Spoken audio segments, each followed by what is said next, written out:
ఆయండి ఒక జార్ తీసుకొని 4-5 పచ్చిమిర్చి వేసి పేస్ట్ చేసి పక్కకు పెట్టుకోండి. కుక్కర్ పెట్టి కొంచెం ఆయిల్ వేసుకోండి, ఒక 2 స్పూన్స్.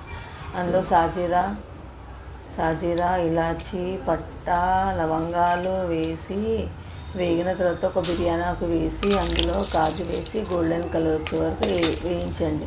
తర్వాత ఉల్లిపాయ ముక్కలు వేయండి. ఉల్లిపాయ ముక్కలు వేసిన తర్వాత కల్యామాకు వేయండి. ఆలుగడ్డ వేయండి. ఆలుగడ్డ కూడా కొంచెం మగ్గేంత వరకు మూత పెట్టి ఇంకో గిన్నె తీసుకొని పెరుగు తీసుకొని 3-4 స్పూన్స్, జీలకర్ర పొడి, ధనియాల పొడి, గరం మసాలా పొడి, సాయి బిర్యానీ మసాలా పొడి 2 స్పూన్స్ వేయండి.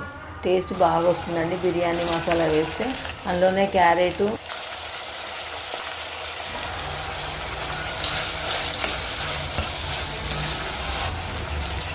అల్లం వెల్లిపాయ పేస్ట్, ఉప్పు వేసి కొంచెం మంచిగా చేయండి. ఈ పెరుగు మంచి కలిపి పెట్టుకున్న పెరుగు కూడా అందులో వేసేయండి. ఒక గ్లాస్ బియ్యానికి 2 గ్లాసుల నీళ్ళు పోసి మంచిగా నీళ్ళు మరిగిన తర్వాత ఈ రైస్, నానబెట్టిన రైస్ కూడా వేసేయండి.